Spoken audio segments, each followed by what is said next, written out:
I, I believe you can because actually Jeff, click on their Jeff name has it. and change the name for them as well.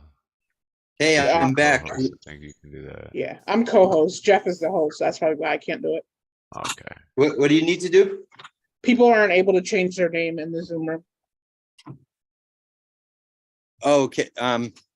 Yeah, I changed.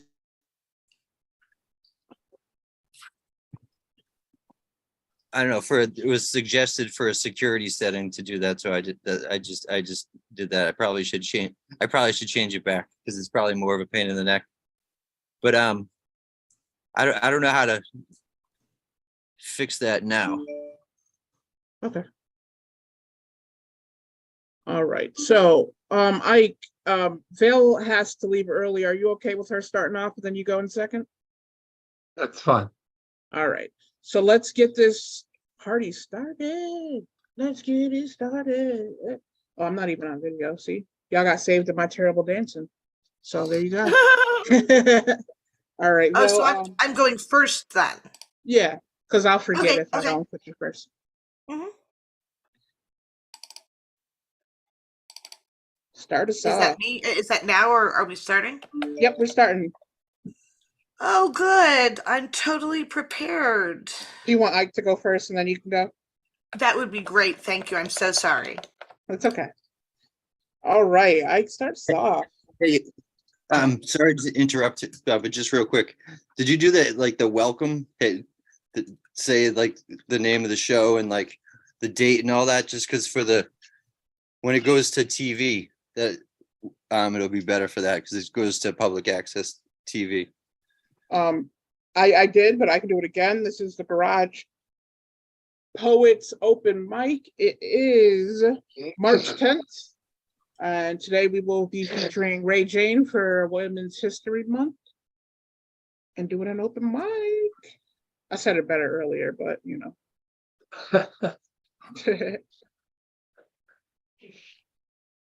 Good, Jeff. Good, Jeff. I need a terrible dancing partner.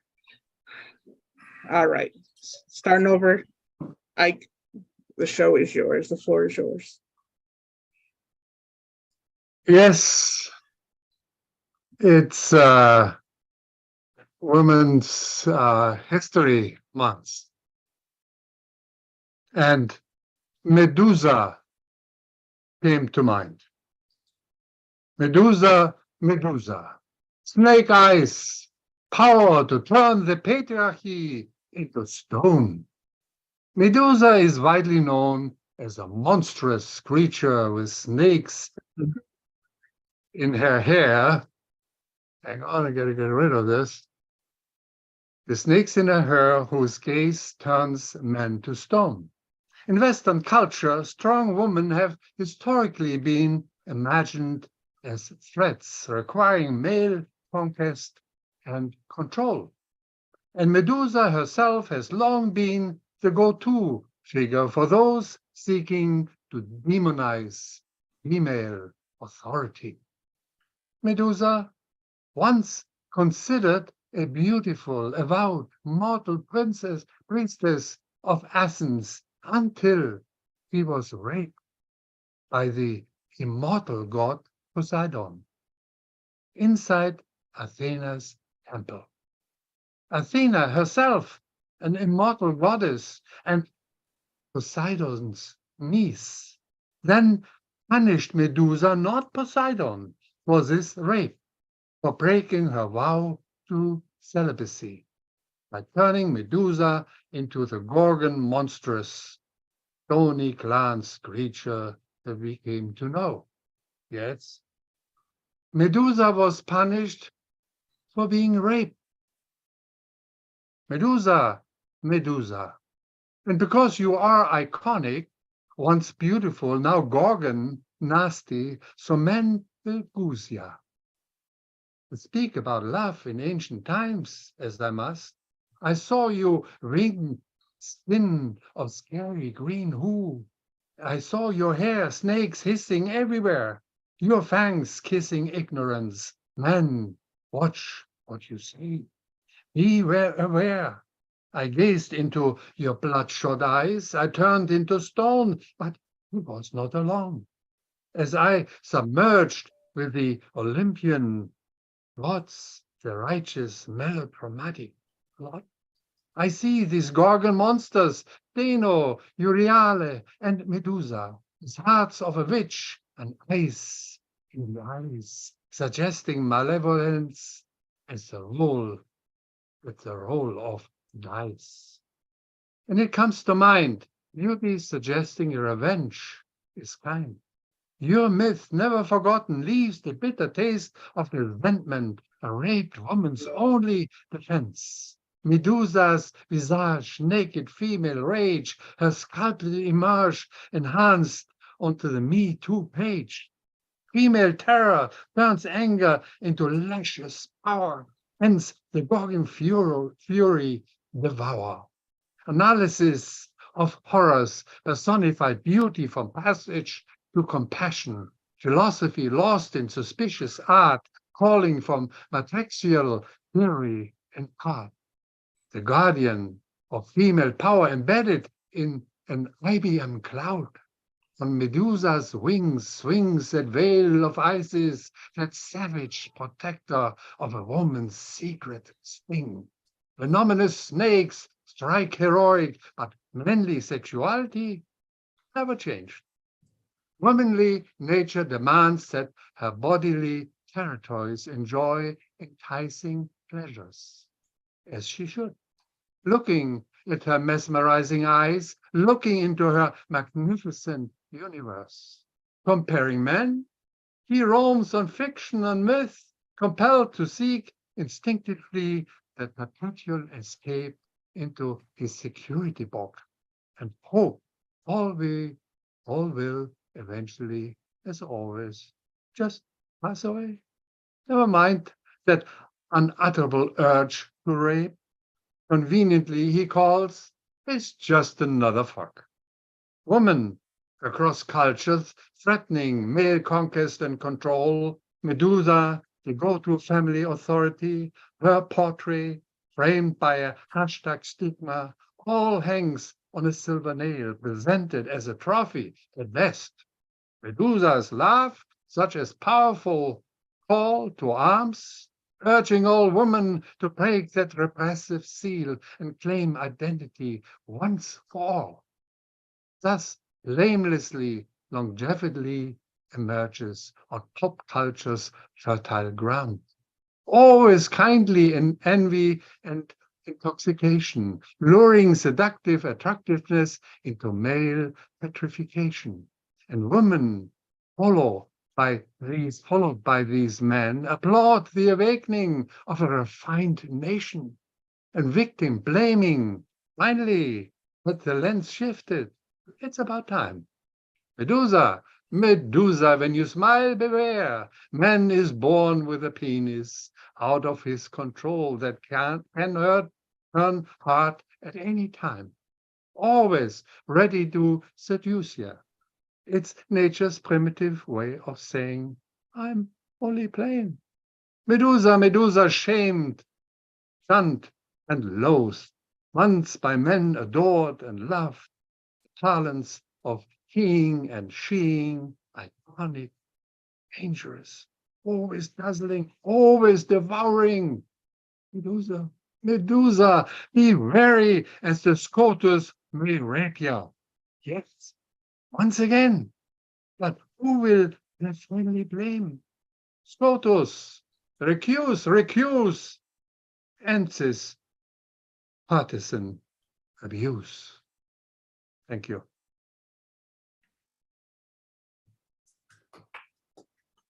And beautiful as always, Ike. Y'all open up your mics and give it up for Ike.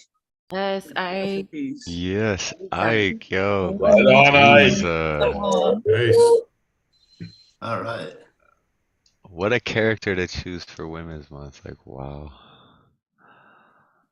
All right. So now up next, we've got the wonderful Veil. Their powerful words. Let's hear it. Thank you. Okay, I'm going to do two today. The first one's short, though. There's a lot of laws happening against trans people right now. Some of them are outlawing things that don't actually happen, like trans surgeries on children. However, something that does happen is surgeries on infants who are born intersex. I was born intersex. My body was modified to make it look more female.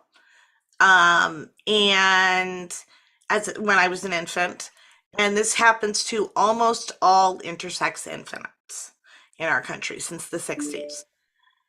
Very much happening. And all of these laws, interestingly enough, contain paragraphs that protect their right to operate on intersex infants. Continuing. Okay.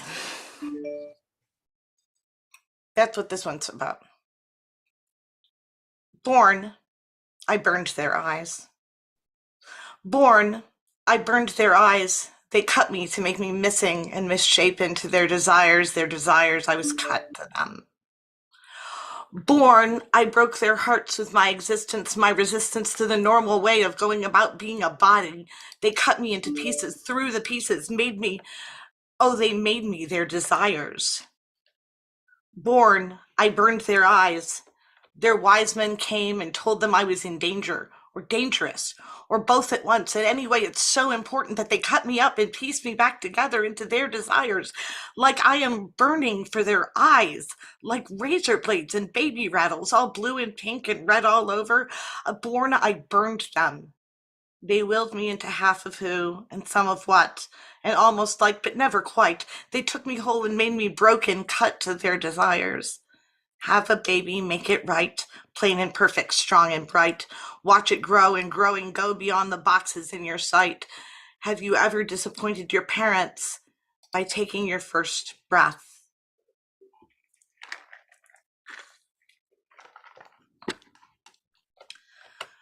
I muted my computer so that I wouldn't keep hearing a text coming through. I don't know why they're making that noise. Okay, this last piece is about being trans for me. I am trans. Not trans like tranny. Not trans like freak. Not trans like groomer. Not trans like hate. Trans like opening. Trans like embrace. Trans like progress. Trans like wholeness. Trans like when I asked my mother, why can't I be both? All the sides and everything in between. I was 4 years old and she seemed confused by my question. Trans like seeing myself in everyone. Each girl, each boy, each young, each old. Every face and facet felt like part of me, or at least like I was part of them. Trans, like when I wished to stop time. They grew like fears, like an Iron Maiden encasing me, hiding my body and all its potential under the weight of the world's regard. Some worship, some scorn, but always toward them, the gravity, pulling myself out of shape. Trans, like the first time I said, no, I will not wear these clothes anymore. The ones that feel like plastic costumes and purple face paint when I put them on. The ones that show them something I am not.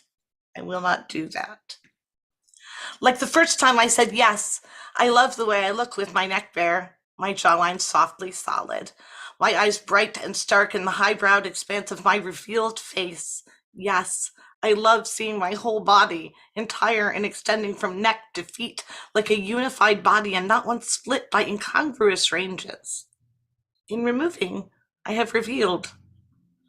I am trans like a world where the world sees you instead of burying you. I am trans like looking in every direction but the one you are facing, for years, for a lifetime nearly, and then finding that all that was needed was to release the tension, relax, and be.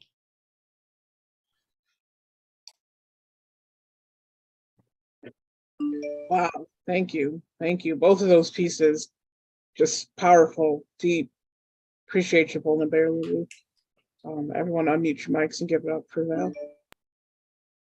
Wow. Let's go, Vale. That was Yeah, awesome. well. Fantastic Oh, I love ending it. on that second poem. Mhm. Mhm. Really sticks the landing. Bill, you are transcendent. That's what you are. I see what you did there. All right, up next we got Stephen. I believe, is it your first time, Stephen? Yeah, here. All right, yeah, first time. So I'm excited to hear what you got. Okay, I have 4 poems. They're each a minute long.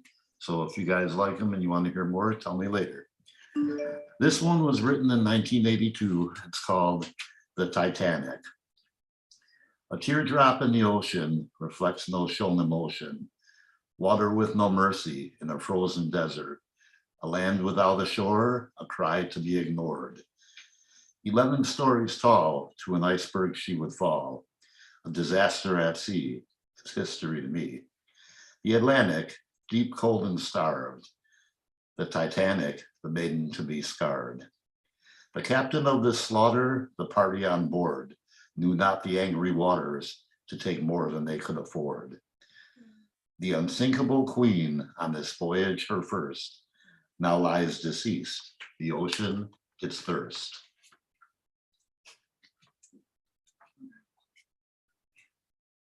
And this one was written even older than that one. This one was written in 1981.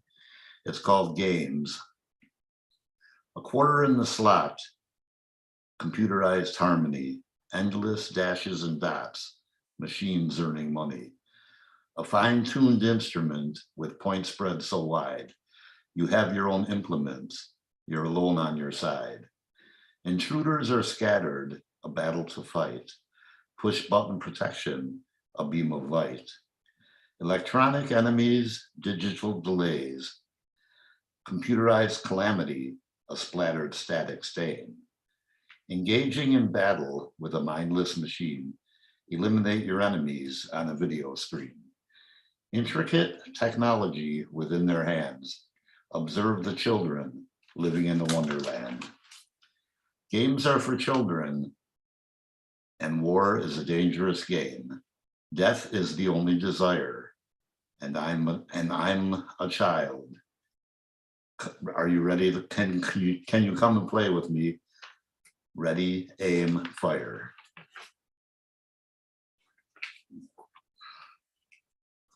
Let's see.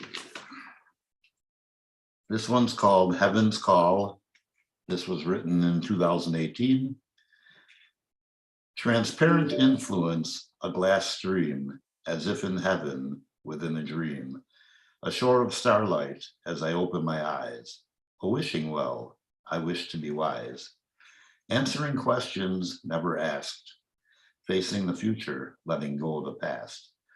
Waterfall of wisdom, mirror of my mentality. Perfect perfection as I realize reality.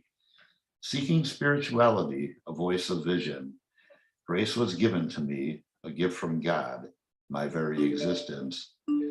I'll never doubt my decision, for the heavenly gates are open to all. I now follow faith and heed heaven's call. Let's see. This one was written in 1990. Hey, thanks, Steve. Well- Usually we just usually share a couple, and then you can do some more next time. Okay, well, Love you your guys poems. said I just 4 want to make minutes, sure that so- just want to make sure everybody has there's enough time for everybody to read what they Okay. want. But definitely come back. And I really enjoyed what you shared with us this week. Not a problem, thank you.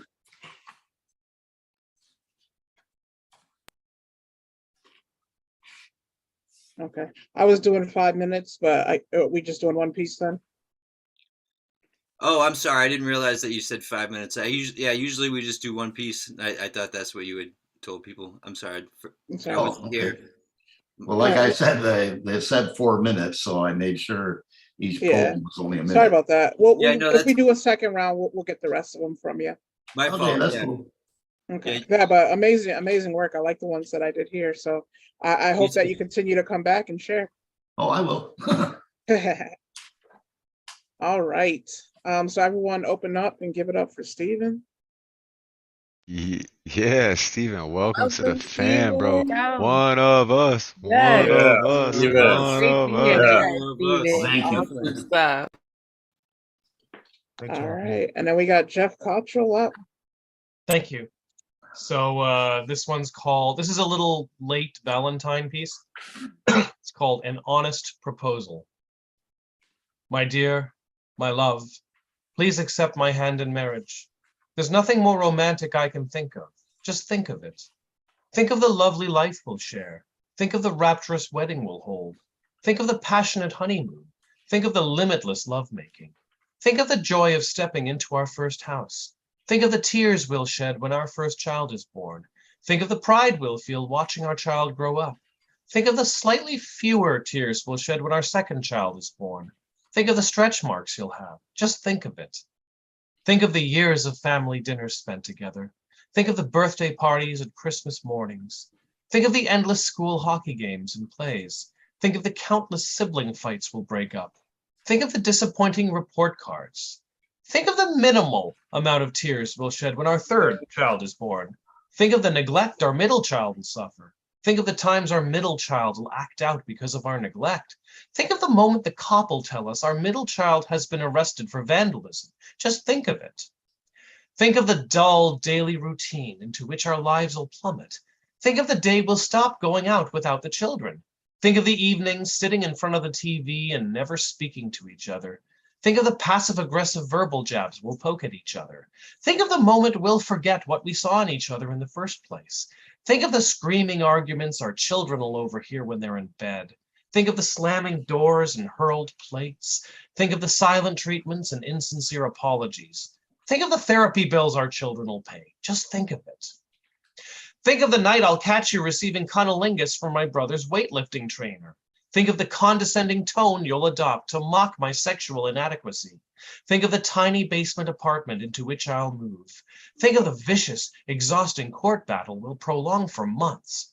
Think of the enormous legal bills and time wasted. Think of the way we'll make our children choose which of us they love more.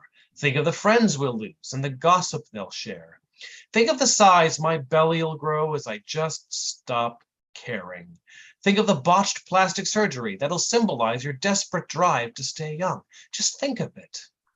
Think of the thousands of lonely nights of TV dinners and masturbation. Think of the chronic online stalking of old high school crushes. Think of the ugly, oh, you're leaving? I suppose you need more time to think. I'll be waiting here with this beautiful tungsten wedding ring. A life together. Just think of it. So that was An Honest Proposal. And if I have time for another one, this is a new one, relatively new one. It's called Synchronicity 3. It's inspired a little bit by the old Police song, Synchronicity 2, if you know that one. In the news today, we learn which new superhero movie we must see, and why it's different from the other superhero movies, and how it fits in with the superhero movie universe, so we can imagine ourselves as superheroes. And also we learn how much money it made this week. Meanwhile, in Ukraine, a soldier blows up a bridge and himself to stop a column of Russian tanks from advancing.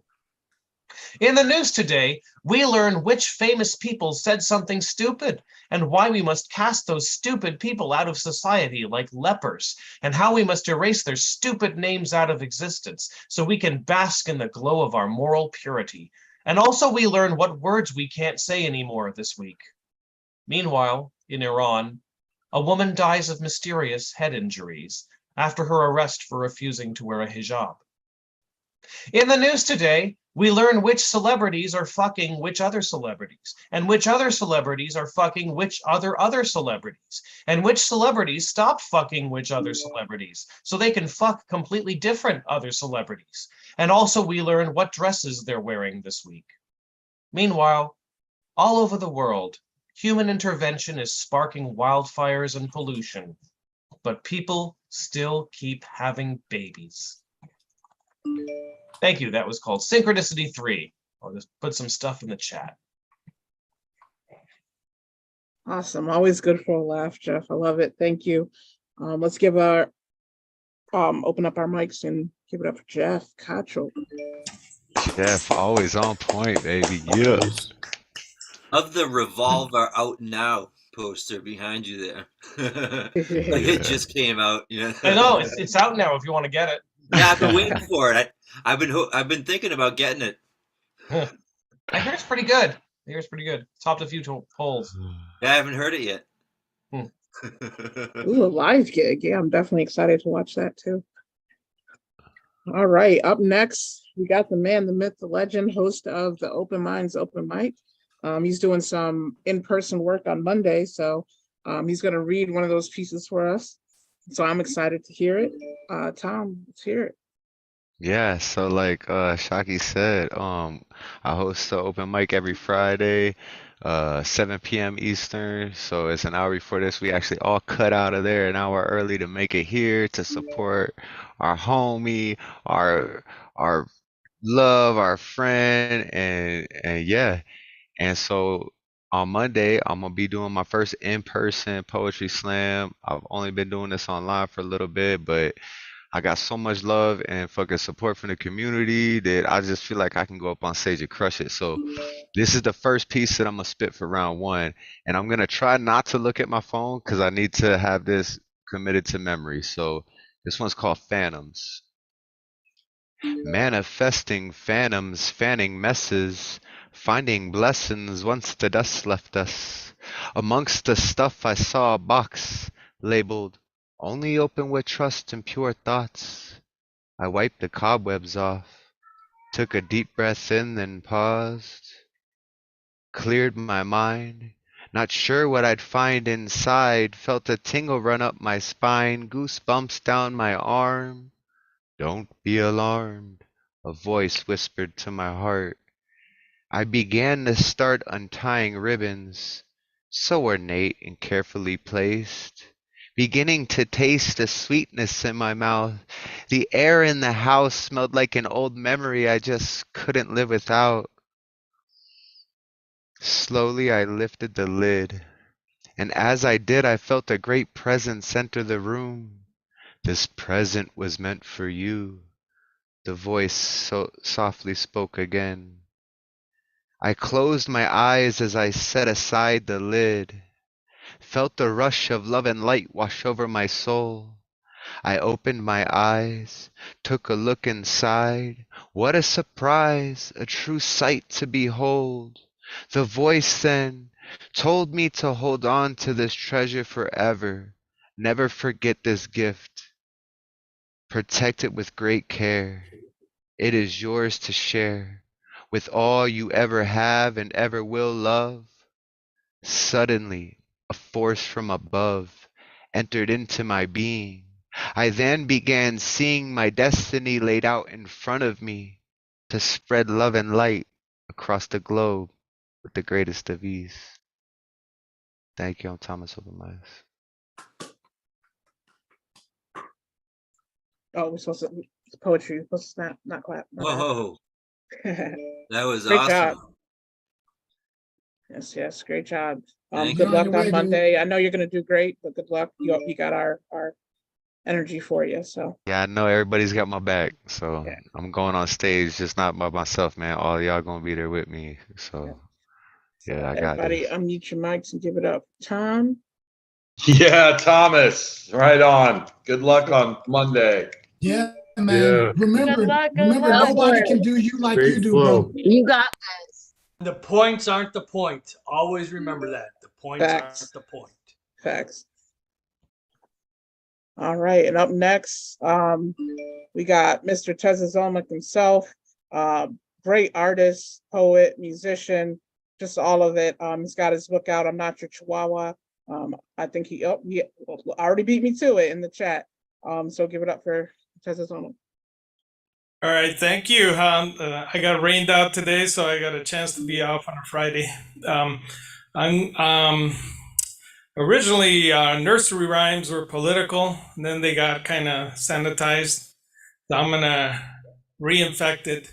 Here we go. The Resentment Ragman. Oh, Ragman, Ragman, taggy, Ragman. Tell us what you got there in your sack.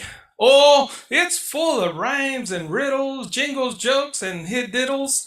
But the bundle that I carry on my back, will the system collapse if we refuse to buy what they're peddling? The internal collective projection propaganda, the dominant dangers, unacknowledged, unconscious, their biblical emotive exegesis, insanely interpreted in a way that justifies their juggernaut paternalistic presuppositions, their own anxious antithetical agendas, their own retro racialized bastardly biases, creating castrated cultural classes, the treacherous, troublesome traits that discount your didactic manifest destinies, distract your moral and ethical discomfort, casting it on the whip, bareback backs of the melanized masses.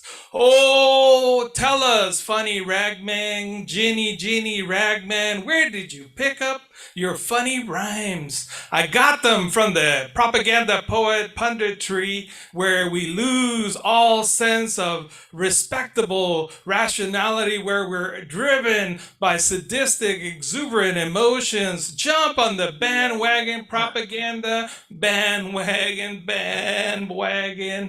Join the cowardly crowds, follow the herd, turd. Hit the like FOMO, mofo. Oh, dealer, stack the cards. Hide your unsavory, racist, misogynist, meninist, infantilizing propaganda lies. Some were dancing with cornflowers, some were hiding in church towers and sprinkle helter-skelter by the chimes. Yes, those plain folks propaganda. Wow, how can Jim Crow not be your awesome Americana? Our skepticism shuns celebrity endorsement, domestically discrediting the expertise man, hiding in his obsessive objectivity used by the body politic. Oh, ragman, nice old taggy ragman, sing us just one jingle, tingle song. Green grow the lilacs, all sparkling with you, and by the next meeting I hope to prove true and change the green lilacs to the red, white, and blue. Linger in the glittering, the spangled generalities by my guns, my Second Amendment, my empty freedom, my empty liberty. Love my positively putrid anecdotes, my hyperboles, pandemic metaphors, my lyrical paraphrasing to attract more, my irreconcilable lies. Glitter, transference, riddle, my slogan, save the children, Arbeit Mike Frey, Camp Auschwitz hoodie, my love, my sexy 6MWE shirt, my Crusader cross, my intactivist foreskin, love, my cutie cute, trust the plan, or is it the Mandalorian? This is the way. My overdetermined Hawaiian shirts, foul-skinned walking shaman with Porta Grizzly Gallows naughty noose. The infallible caustic cabal of resentful ragmen. Why, my dears, I've got plenty. Sing you one, I'll sing you 20. I've been hoping you would ask me all along.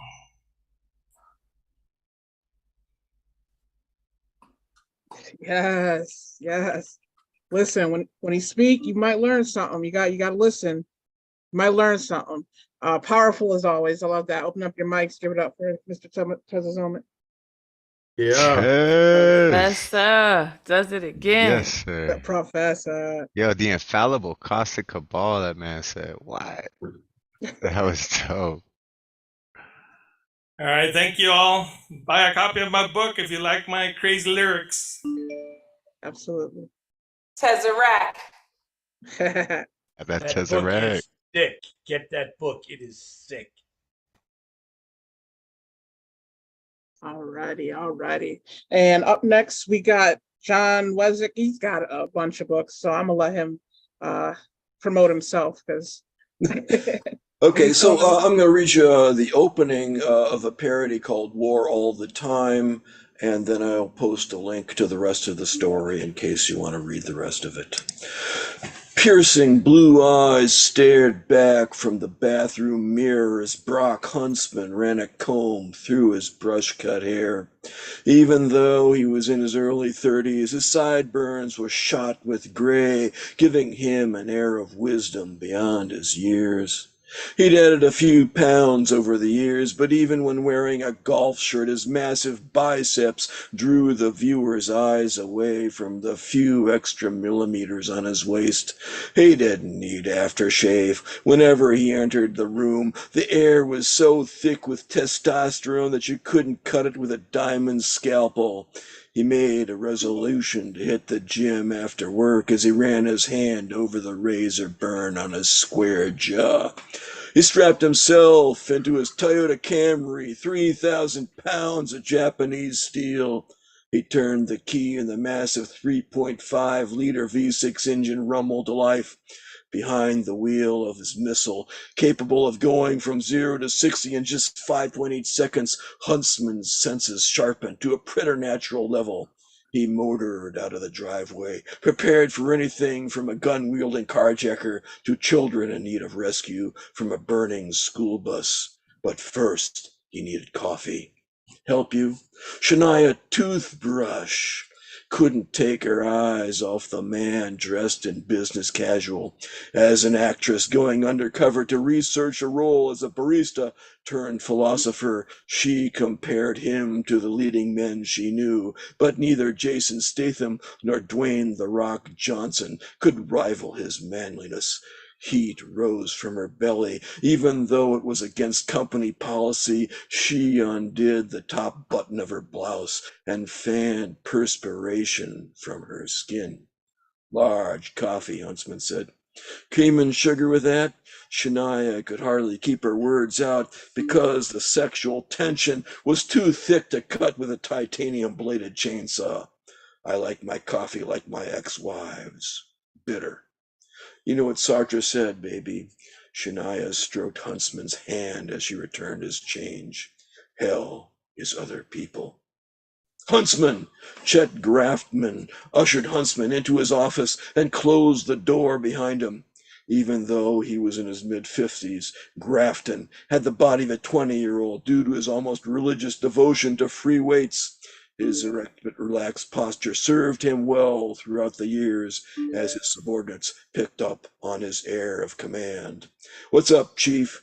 Huntsman set his coffee on Grafton's desk and said, Sorry to do this to you, Brock, but the paper pushers at corporate won't take no for an answer. Grafton retrieved a bottle of Pappy Van Winkle bourbon from his desk drawer, poured himself a healthy glass, and offered the bottle to Huntsman. I need those budget projections by COB. Can you do it? Never one to pass up a challenge, Huntsman poured a healthy slug of Pappy Van Winkle into his coffee. As for the budget projections, they were a whole other story. It had been just 3 months since the department's reorganization, too soon to collect enough financial data to extrapolate future expenditures. His skin grew clammy at the thought of the poor P values and F statistics that the attempted ANOVA would produce. Huntsman flashed back a decade to Fort Benning, Georgia, when, as a newly minted Air Force lieutenant fresh out of Quantico, he'd misplaced a decimal point on a congressional report about the F-35. His error had nearly cost the nation a fifth-generation fighter and himself a career. Knuckles white on his coffee cup, he drained it in one healthy gulp. Huntsman clawed his way back from the abyss. If he were to come through for all the people who believed in him, he'd have to conquer not only a dozen interlinked spreadsheets, but his inner demons as well. Grafton's voice roused him from his reverie. Brock, can you hear me? Don't worry, Chief. Spaced out thinking about the way forward. I got this. And like I say, I'll post the link to the rest of it in the chat. There it is. All right, awesome storytelling. I'm telling you, between you and Jeff, y'all need to get together and do some type of collab because you're both just amazing storytellers. I think it would be great. But thank you. I'm available when you are, Jeff. Yeah. Hey, maybe Shockey might have just thrown something into the works because I would love to do that. John's one of my favorite writers, so that would be an honor. All right, Yo, everybody John, give it that up was for John. powerful, man. That was powerful stuff, bro. I felt every word of that, man. Okay. That was strong. Just like the Pappy Van Winkle. All right. Up next, we got Mark States. It's quiet, but he's powerful. Love his work. And you got to do one of his workshops. You get a lot written. Thank you, Shockey. One poem today. The Linoleum Jungle. The tea kettle whistles and the coffee pot blushes. So the tea kettle whistles again, and the coffee pot shrinks as if to disappear within the concentric circles of the neighboring stove burner. Now, sticks and stones may break my bones, but names will never hurt me, may work in theory. But this is not how things operate here in the linoleum jungle, where predator sniffs the aroma of prey, senses its discomfort, and moves in for the kill. Say, babe, you sure are some hot stuff. The coffee pot boils inside. Oh, the shame, the pressure. The tea kettle interprets its victim's silence as consent. Say, babe, come over here to my grill. You may be a hot tamale, but I'm the one to stoke your fire. And the coffee pot shrivels. It loses its sense of metallicity. Oh, it is just another sex toy to the tea kettle. The coffee pot wishes for a good Samaritan, someone to save it from these escalator stairs rolling towards rape and oppression, but there's never a cup around when you need one, or one of those flesh creatures to grab the tea kettle by its love handles, turn it on its head, and spill its brains out. I don't know how that works. Yet the coffee pot hears these flesh creatures huddled over there in the corner, talking about wanting to fork some broad. I mean, they think kniving someone is murder, but forking her is giving her a good time. I do not like their values, the coffee pot mutters. They cannot be trusted. Besides, it is after midnight, where victimizers slither under the cover of darkness and victims are perceived as deserving their fate. What was that coffee pot doing out so late? And wearing that provocative metal skirt too? These are the cold, hard facts of life in the linoleum jungle. One never-ending spiral from inappropriate comments to sexual harassment to self-loathing and mutilation until one day the coffee pot finally sees the light, actually the light from the microwave door carelessly left open, but suddenly, in a fit of Lorena Bobbitt, metal-to-metal rage and handle-to-handle combat, the coffee pot shoves the tea kettle into the microwave, slams the door, and stabs the start button. An explosion ensues. Declares the coffee pot. The tea kettle should have read the instructions. No metal objects in the microwave. It deserved to fry. So let this, my friends, be a lesson to you. You never know what evil lurks in the heart of your kitchen appliances.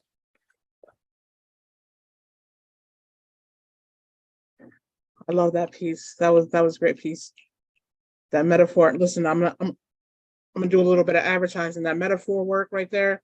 I'm having a workshop coming up on the 22nd talking about metaphors in your work. So get yourself a ticket, all right? So you can write like Mark, okay? Because that's a poem. That's a poem, okay? All right, back to the open mic. Everyone give it up to Mark. Metaphors and simile on point. Mark, that was beautiful, Great, man. Mark. Yo, and the Thank you. passion in it too, man. Like, oh. All right. Now this next poet, I came across at Open Minds, Open Mic, and they blew my mind. Just an amazing poet. And they put me on to Buddy Wakefield, who y'all know I'm like now addicted to. So give it up for Maddie, baby.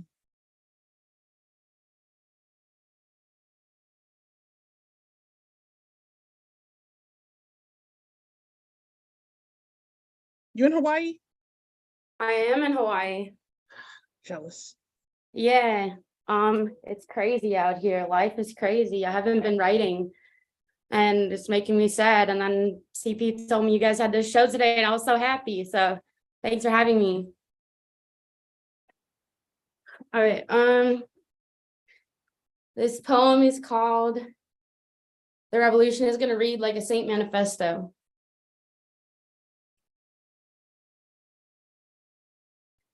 The revolution is going to read like Saint Manifesto. It'll steam print the word folly on our backs, and when we march, our amputee, keloid, chip-tooth smile, elegy of survival is going to light up the streets like circus freak. I want to see you there. I want my tongue-tied, fried egg beater psych ward angels to do the digging. Find the note that we passed around the 5150, a countdown to breakout when we dreamed the doors would fail and the alarms would ring in our ears like nursery rhyme. The revolution is going to be a broken dish. It's going to wreck like a car in the kitchen. Won't have no cleanup crew coming. Make me sleep good for once. Tack the years of life spent cutting in an effort to fit in and make me a bazooka of bubblegum wrapping paper. Awkward adolescence paid back in reparations like stocking stuffers. Every ticket is a winner. You showed up on time for free lunch. Welcome to the revolution. A t-shirt cannon on every block. Confetti coated in your specific accent, no litter bugs allowed, and all our joy is compostable and upcycled. And the dictionaries and DSMs are the snake oil for our Molotovs. Call our mess a prayer. Sell your dreams on eBay. Pool the money to publish our poetry. Replace our favorite lunch boxes and Etch-a-Sketches. The revolution does the time warp. Takes us back to the first time we saw Rocky Horror, before we hated being touched, before we started straightening up and smiling for interviews. We read each other like fraternal twins. You, my light reflecting off the water. I say, I understand your shape. I see you without stinging. March up with your sensory processing disorder in hand. The revolution drops its parents at the bruise. May we blow the whistle at the bell, run to the playground and say, this is where I was always supposed to be and stay, holy, unfixed, unfucked, incorrigible, and uncorrupted. The revolution does a dizzy spin out in circles. It gets a weighted blanket. It eats when it's hungry without counting cuts or calories, caters to no crowd, devours the rich, slashes prescription prices, saccharine mugs smile on its fangs with a drip drip down the chin. We, the bloody mess kids with the scars sewn back up, diagnosed as a means to silence, medicated in an attempt to dull. The revolution is a cross-stitch of neurodiverse fanboys and fangirls who spent too long sewing their Halloween costumes just to get laughed at for showing up at the party exactly on time. We aren't wrong anymore. We don't guess about how to be right, but the next generation reveres our scarce language like blood diamonds. We, the former retards, become wise elders. Smile at us in the grocery line this time. Let's clean up the crime scene so we can play make-believe with all the kids we died inside of to survive, buried up to the neck for plugging our ears and melting down at the apocalypse. We know now when to break our knuckles in the lineup. While the jury is out in a deadlock, while they find a reason to keep calling us wrong for this, the revolution marches on, shakes us back up to elementary school. The last time we all smiled big ugly, carbonates one good kid next to another good kid in the class, creates clubs where we teach our dialect of the diaspora as an elective. We bleed from where it hurts. We find mirrors and they are kind. I wrote you a note that said, I got a crush on you in pink glitter pen, bubblegum in the cheek. We read ourselves out to the class, to the street, the march. The revolution whistles through our chipped up and patched out front teeth like an anthem. The block party for all of our off-key karaoke sing-alongs drowns out the whole bully choir. I need you here. I need your numbers. I need you to remember how you wanted to make love in the first place. A feather rising up out of its seat like string symphony. Purge up the venom of like Third Reich look-alike. We sleep in late Rep the flag of our choosing, satin wrap your tongue around the mic and speak to the city that you want to wake up in tomorrow with me. Our names belong in the mouth of every person who has never been able to rhyme or make sense. No dead names live in us, kicking still like a coffin, live burial. We're just complex, long-winded, unraveled trauma. It's a long spell to uncast. When they call us sick, we riot. When they mock our voice and call it satire, we riot. When they say we are asking too much, we riot. The revolution eats itself, Ouroboros, in my mouth. I will never finish demanding more. Coil my greed around my skin that has only ever done the dance for you. We finally done scaling off the slime just for picture day.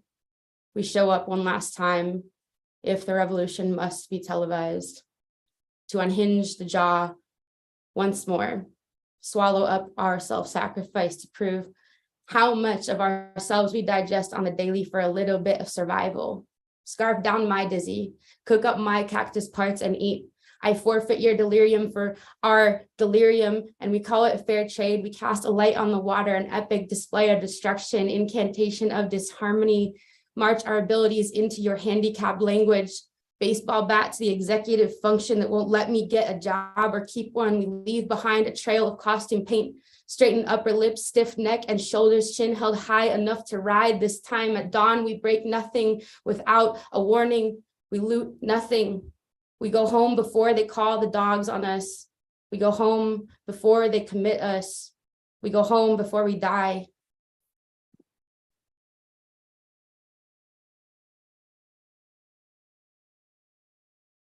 Man, y'all don't know Maddie. Whew. Fire. Damn. Right. Give it Wow. up for Maddie. Hey, I think that was your first time here. Definitely come back. That was fire. Definitely. Maddie, open mind. Thanks, y'all. Yo, thank you for sharing that with us. Thank you. Thank you. Wow. Now, if only you could share some of that weather over here. Yeah. Yo, it's 17 below, 20 below right now in Canada, so we need All some right, of that y'all. sunshine. It's the part of the night that we have been waiting for. We are about to get to hear from Thunder Lung herself, Ray Jane. I got a bio here. I'm gonna read it. I'm gonna be professional or whatever or whatnot. All right. So Ray Jane is a Black female poet born in Brooklyn and raised in Far Rockaway, Queens. She uses her poetry to lift herself and other women of color, always aiming to strengthen her voice. Ray Jane won the Verb Bender Slam Poetry Team's inaugural Poetry Slam and was published in La Libreta Online, an online poetry journal for women in creative rebellion. That was in 2001 and 2002. She has participated in poetic writing workshops focused on empowering women, like Robles Writes Presents Respite, Write, and Release, amongst many others. And if you haven't gone to her workshops, you're missing out. We had one just yesterday and it was amazing. I got a lot written. Sorry, back to the bio. Okay. And served as contributing editor on Oye Group's Poet Corner 2021 and 22. She runs her own mics. She is host of the New Yorkers Poets Cafe on Thursday nights, online open mic, which is awesome. That is a lit space. You guys definitely need to sign up. You got to sign up the day before, though. You can't be like me. I'm terrible at it. You go to her page, sign up the day before on Wednesday and get in there.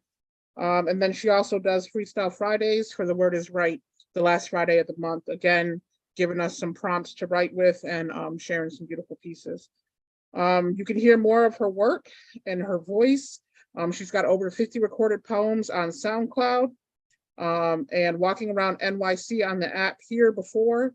And she's also on plenty of podcasts, including We Be Imagining, Black Siren Radio, and Sound Minds podcast, Potent Women Wordsmiths.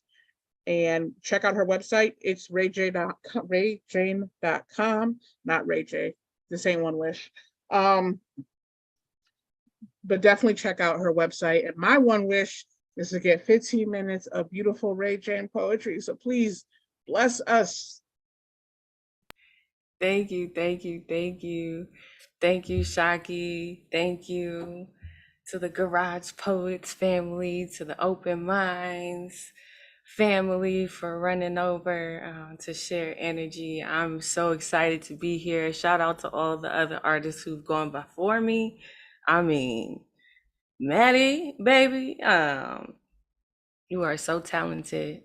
What a blessing to be able to follow that energy that you just put out and empowering me. Because of course I'm still nervous, as she mentioned. In that beautiful piece, right? We're gonna riot, okay, for a little while. And I pulled out some pieces that are for, maybe not for Women's History Month, but speak to the woman in me, right? Because that's really the only woman I can speak for. And I hope y'all can feel it. We're gonna end with some Black shit because that's just, all right. So if y'all mess with it, you could definitely find me at It's Ray Jane. That's ITSRAYJANE. You could put a .com at the end of that. You could leave it off and find yourself on Instagram and Facebook, and you'll find me. Come through. And I'm so happy to be with you. Thank you in advance. All right. So the first piece is entitled Universe of She. I was born out of melody, tapping feet when reciting to breadcrumb myself. Between dimensions, I return to me riding rhythms. Miles and Coltrane combine to explode me back into this timeline. I arrive, covered in my grandmother's rubies. Abundance finally find me in my past life, made present. There we are. Rings of gold erecting, neck unbending in my intention. Eyes black like the coal in my eighth mama's steely spirit. I resurrect royalty, remembering myself. Translate my infinity into mathematical equations, lemniscate. The likes of which the great pyramids used to communicate with every 4,000 years. I learned to realign between clef notes. Communicate with my past lives in tongue of the Pleiades. Kiss my green-skinned husband, forgive him for letting me travel portals alone. I am what I have always been, singular, enough, too tough to be timed, stretching galaxies in my brass arms. I hold the world up to inspect its worthiness of my return, find it lacking, cut off 7 locks to gift to my future selves, tell them to plant me in every wonder. Give us something to do on the next go round. I marvel at how many universes I got door knocker earrings on and tucked behind my bejeweled crown, underfitted in at least 10 dimensions. Bop my way back to real rap spitter, hot 16 on my way back to Mars. Among the stars I remain an original, great mother spirit. Sankofa with my sieves. I roll the saxophone, sexy neck back to impregnate me in my own mind with symphonies of reasons never to settle. I open gold-dusted lips, scream joy into the darkness that embodies everything. Honor this forever with warrior spirit kicking up dust just to escape the catches. All right. You know, 'cause sometimes you just gotta tell your damn self, because the whole world will certainly try to convince you otherwise of what you know to be true about yourself. And sometimes you got to ask yourself some questions.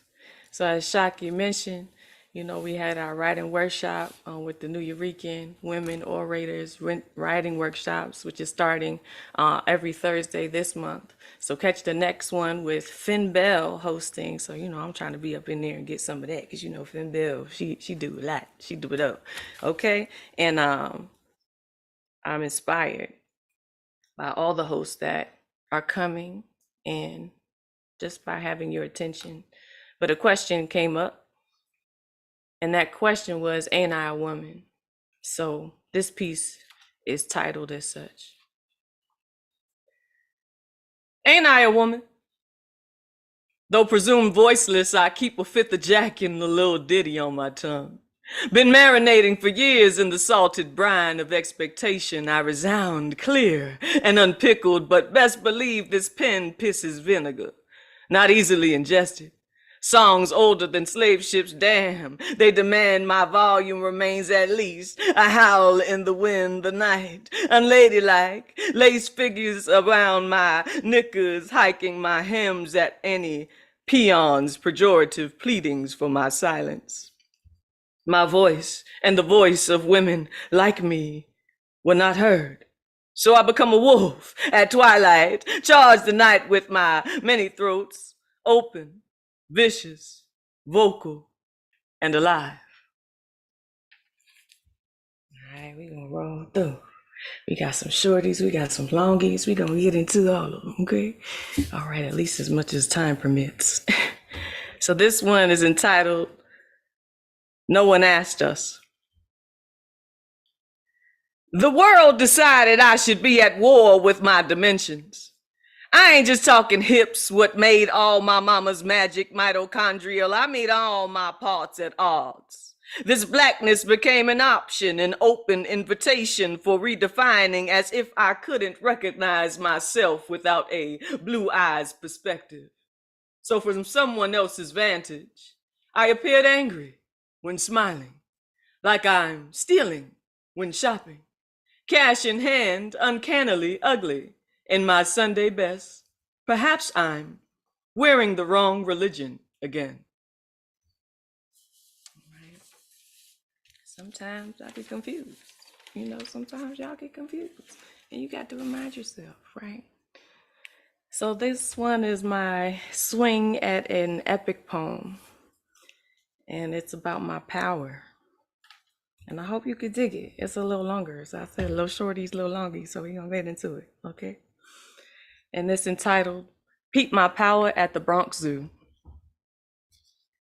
Peep my power in an enclosure. Colonizers passing, admiring the wildness of me. Couldn't take my eyes off her either.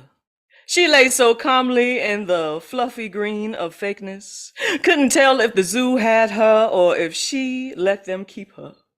A shy colonizer could barely stare too long. My power's salacious strutting in the direct sunlight was obviously not for everyone. Yet closer, a different woman, standing upright, nearer to her cage than most would dare, seemed to need to be imposing near her. Philip Levine, over here, pontificating on what they feed my power. She went on, soaking up herself. I enjoyed the show. Chuckle that escaped me.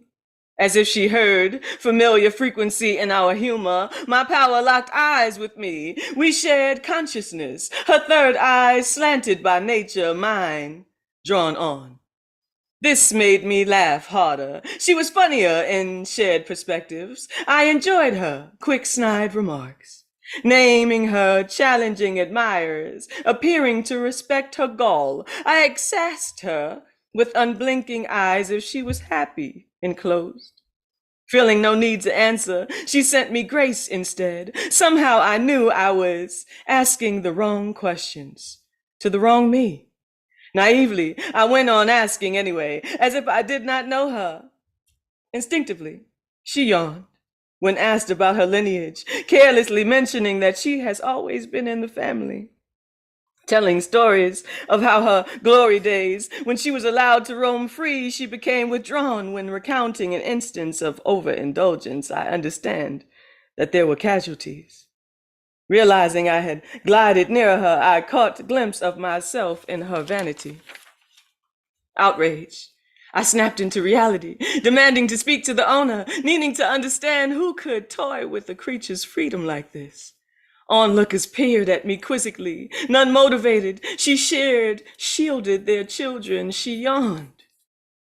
Security eventually ambling over, also confused, saying wild things like, if I was okay, or if I needed to sit down, demanding explanations, never expecting the world to tilt. She yawned, and they brought me to the large sign hanging apparently right above her enclosure, my family's name in lights, inviting people to view her.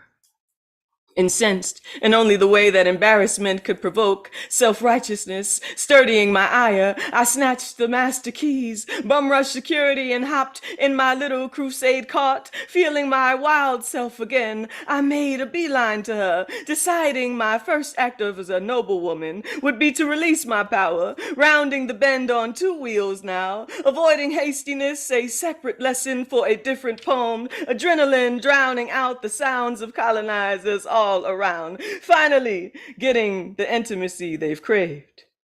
The wildness freed behind me, eager to greet their voyeurism with reality. Heart slamming in my ears became dull. I find her cage door swinging ajar, initially enraged.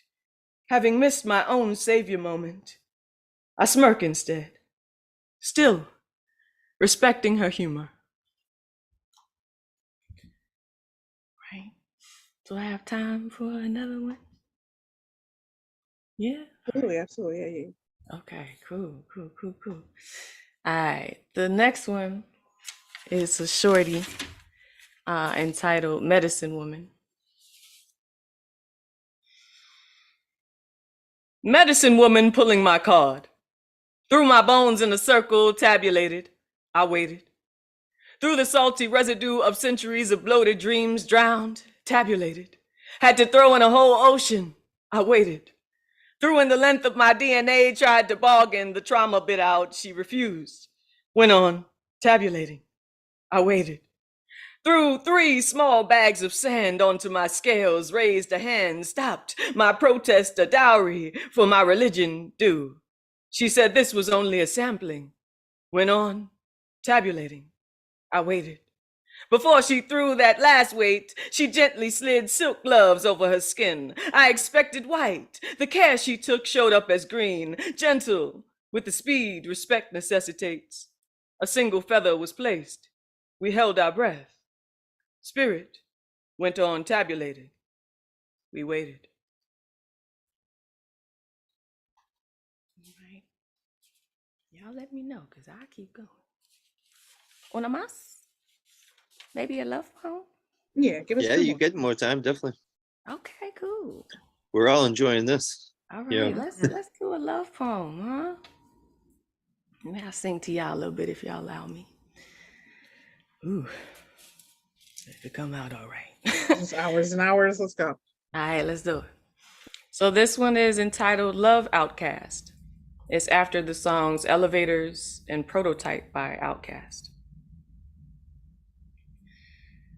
Me and you, your mama and your cousin too, rolling down the strip on Volks, coming up slamming Cadillac doors.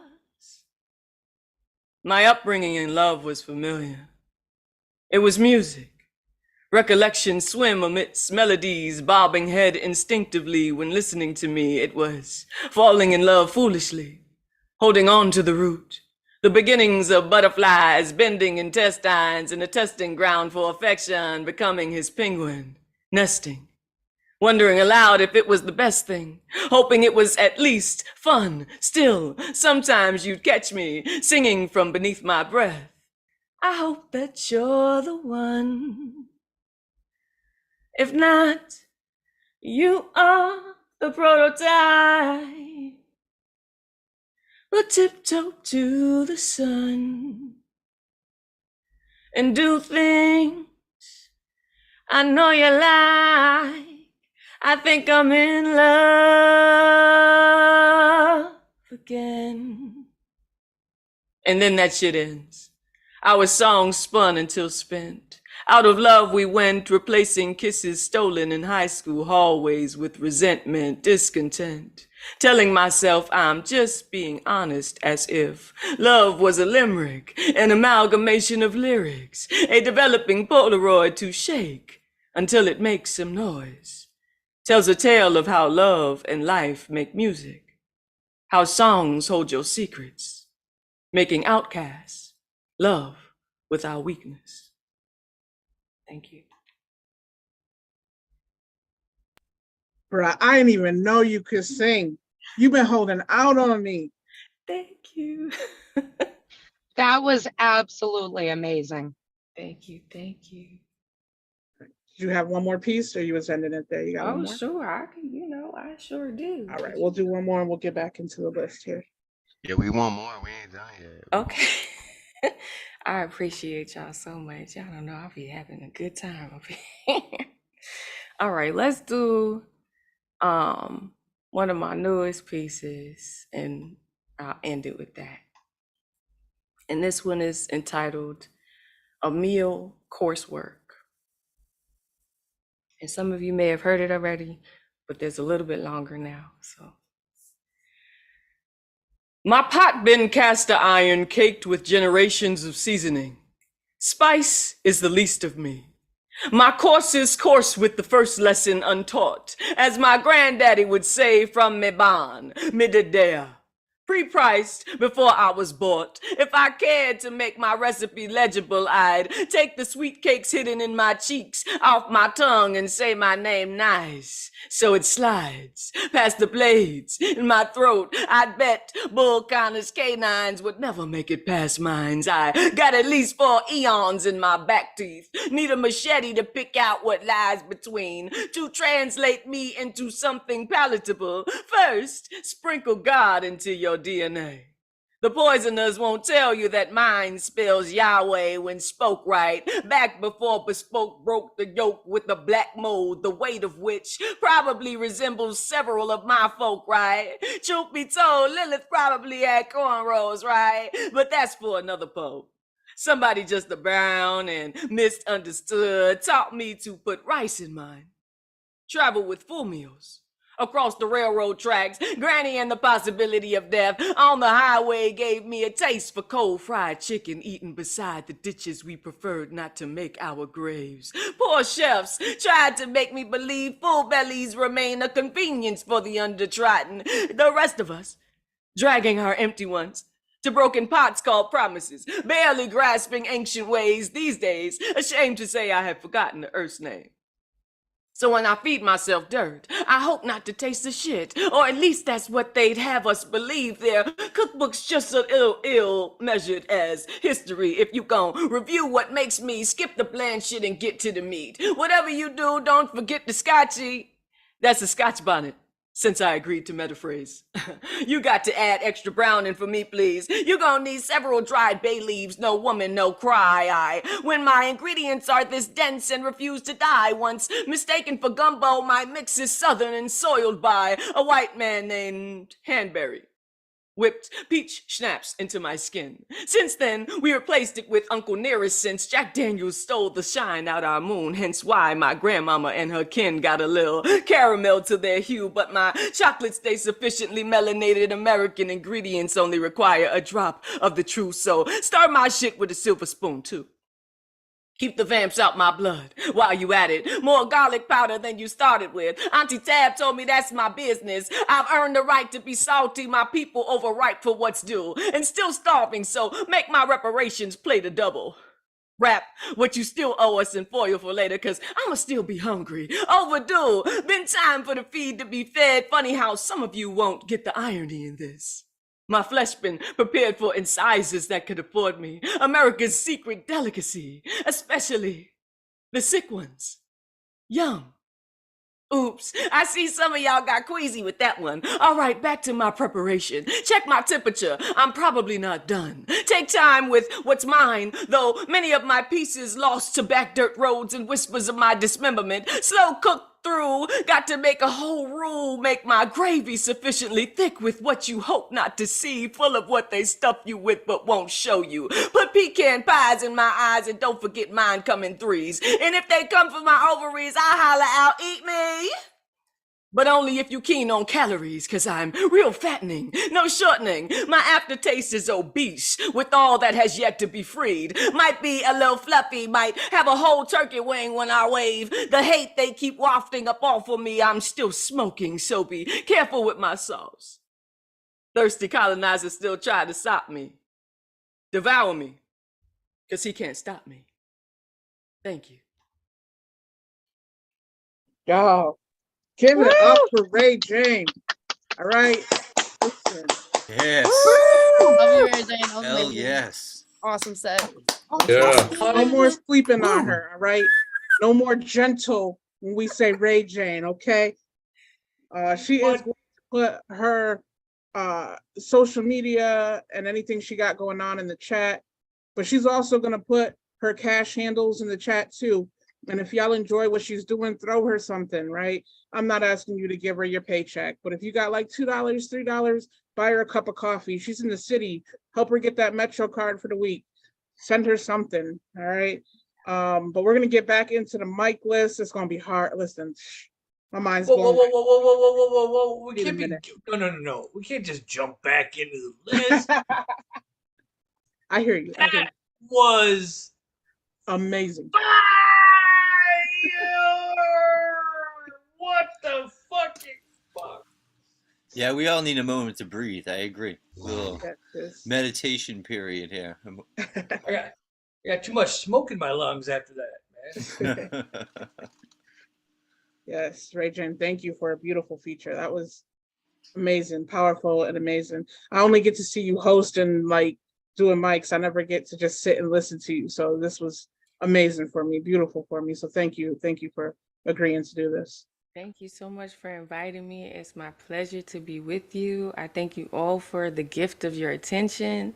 I always tell people you don't have to do nothing for me. So I appreciate you just allowing me to be myself amongst warm spirits, because y'all don't know how much that means to me. You know, it's dope to host, but it's nothing like being able to share, you know, who you are and what you've got to say, and have people make space for you. So thank you so much. Yeah, and thank you for coming to the Garage Poets here and giving us that. We really appreciate you coming and sharing with our community. Yeah, thanks a lot. It was great. Yes. And this is the first Garage Poets with my new co-host, Shocky G. So, honoring the night here, Ray Jane with a fabulous performance. Shocky G laying it down. Great co-host work. Great host work tonight. Yeah, I couldn't make my screen a TV. We were supposed to both be TV heads or talking heads. But... Congruity, you know. Yeah, but that's all right. You know, maybe we'll try to get that for next time. Yeah, I'll figure it out. Alrighty. Are we allowed to move on now, Prep? But maybe we should all count to 10. I'll count us down, and we're all just like think about our lives for a minute here. All right, let's do that. 1, 2. I'm counting up instead of down. Usually you count down, but I'm like counting towards something instead of away from something. So like 1, 2, 3, 4, 5, 6, 7, 8, 9, 10. Release.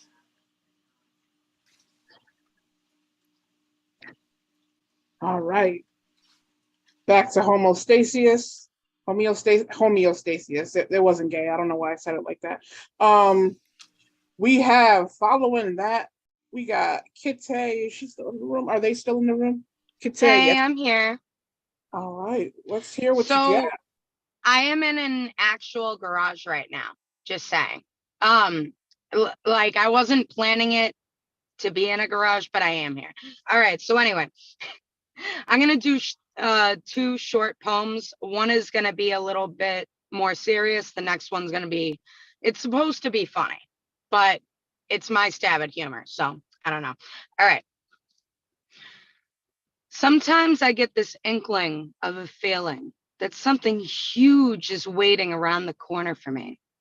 It's not yet accessible though. I feel like I'm going to have a massive breakthrough in love, but I do know some obstacles and self-limiting beliefs must first be dealt with.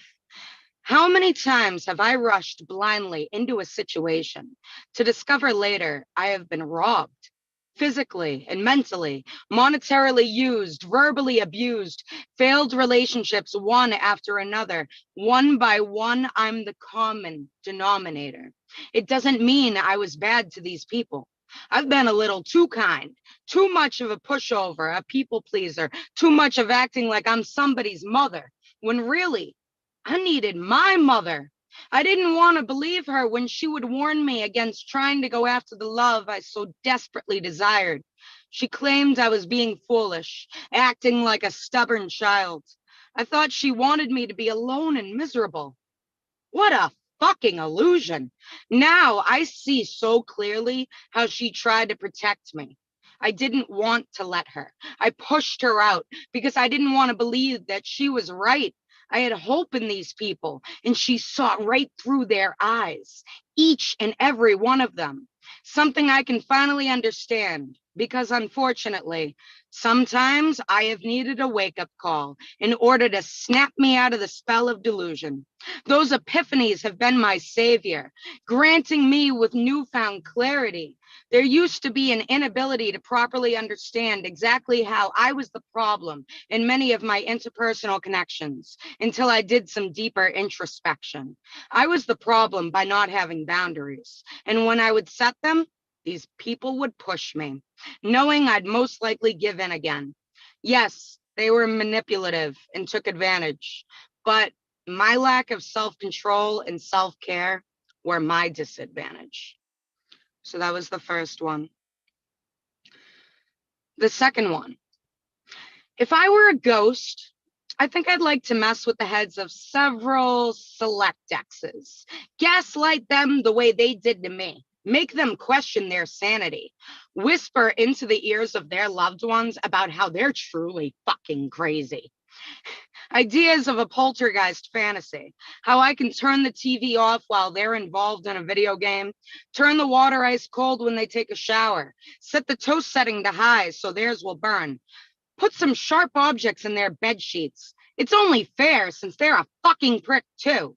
This all sounds a little savage, but compared to what they put me through, it's not even remotely close to balanced. It would only be for me to laugh a little at their pain. I could write on the walls of the apartment where they live alone, randomly knock over objects like I'm a non-existent cat, shut their dryer off while their clothes are still damp, mix up their cleaning products so they're all in different bottles. Good luck figuring out which one is which tomorrow. Considering I'd be invisible, I'd wait until the middle of the night to ruin their rugs and furniture. I could exchange the multi-purpose cleaner for bleach and watch as they struggle to clean it up, trying to figure out which product is which and how the products got switched. But although I'd love to fuck with them, I don't think I'd be able to commit because I don't have the same darkness inside of my head. Contrary to everything I just said, because that took me a while to come up with. 8 minutes to come up with some quick wit. Normally I can pump out a poem in 5 minutes, but this one took me 10. Double the imagination, double the time, double the amount of validation that I am not of their kind. I'm done. Thank you. Yes, that was a great Yeah, piece that was today. awesome. Thank Is you. this your first time here as well? So this is my second time here. Okay, okay. Keep coming. Yeah. I need to hear more Yeah. of that. I was gonna read a different one tonight, but I don't know. Like something was telling me to read that, so I was like, all right, I'll read it. It was a reminder for all of us to not get on your bad side, okay? No, but I mean, it literally took me like so long to think up things that it's not even original. Like, I mean, those are things like you hear about on TV or like you see it on TV rather, like it's not anything that's like really original. And that's how I came up with the end of that, actually. It's like, it took me double the time, double the imagination, double the amount of validation that I'm not of their kind. So. I got you. Well, thank you for sharing. No Yeah, it's problem. on point. Everyone give it up for Kate, and then we got Frog Corpse up next. Woo! Anyone's house can be haunted as long as they let their demons out. As I traced a path through November folly, I fell in love with melancholy. My passions pulled from an uncommon spring, by brush the birch, by besom I sweep. O love of loves under winter shrub, below drabs of dearth to hell I dug. By bone which bore beach along catkins falling, this dirge of my speech to my last name's palling, its darkness enshrouded of known journey while walking by the brightest light, coughing up silver waters, and I dream those dreams beyond cosmic pulse, to revolt in those days and memories I loathe, from the name first called from forward hopping, to the mound, to the clay on the sandstone markings. Tomorrow, tomorrow, I abhor to no end, welcoming the evening while wishing mornings would end.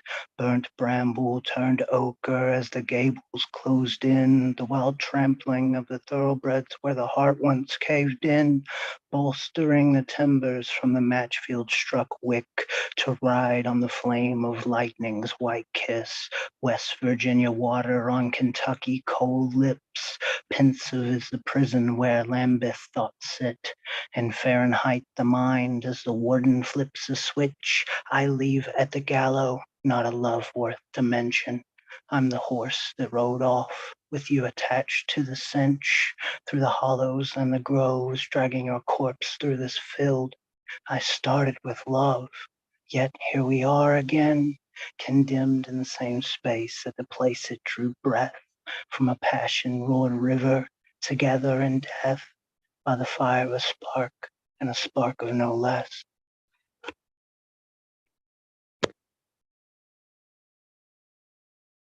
Just came out the gate swinging. Swinging. Wow. Out Yates has the been gate. reborn or something. Amazing. Just damn. Yes, that was a beautiful piece. Give it up for Schwab Corpse, y'all.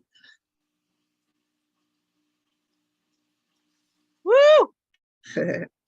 All right, and now we got my poetic bestie, rocking the beanie, always supporting me. That's right. Shocky G beanie. That's right. Nemo Zoom. Let's hear it. All right, thank you. I've just got 2 poems, short ones tonight to share. The first is a poem I wrote in a workshop, Ray Jane's workshop. Was that yesterday? It's crazy. Okay. It is a panku. Those of you who know Deadpan Lizzie, she created this form. It is 9 words, each line, and then 9 lines. Great Aunt Eleanor taught me what love could be. Her eyes sparkled when she read poems out loud. She smiled like she was sharing a wonderful secret. My grandmother Alice taught me how to write verses. She showed me how to play with words. She was proof that family could be about love. My great-grandmother taught me how to tell stories. She wove tales about people I felt I knew. We played cards and we laughed about our lives. And then a micropoem. My mind palace is a labyrinth of my own devising. Halls of neurons twist away into the darkness in all directions from where I stand. So perfect was my design that I cannot escape. And those brave souls who come looking for me become hopelessly lost. There's something in here that feeds on flesh. I can see its horns in the mirror sometimes, and I'm never far from its hot and wretched breath. Perhaps I built the maze to hold the monster. Thank you.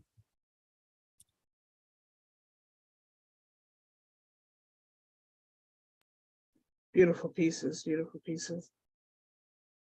I like the nod to Deadpan Lizzie there too as well. Good piece, good piece.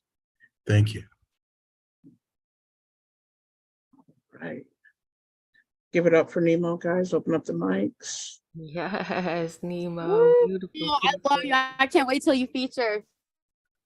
Yeah, hey, he features the 25th of this month with, it's gonna come to me. What's his name? It's the double feature with Rick Boucher. Rich Boucher. Rich Boucher, right. So definitely check that out. That's gonna be a great feature as well. All right. And next up we got Propaganda Poet or Bear Wolf, whatever they're going by today. I think it's just the the Zoom that's not letting them change it. All good. Whatever. All right, let's hear some. There's my info there. I got books and CDs and dental work to pay for, so I'll just throw that one out there. Anyway, I'm gonna do something that y'all ain't used to from me. It's Women's History Month, and been doing poems for the last week about that. And this one's kind of like that, but I'm also feeling a certain way this evening after some of the things that have been happening. So I'm going to go ahead and go in like this. With my eyes closed, I want to read you like Braille. Send my fingers sailing across your skin until your goosebumps reveal your history.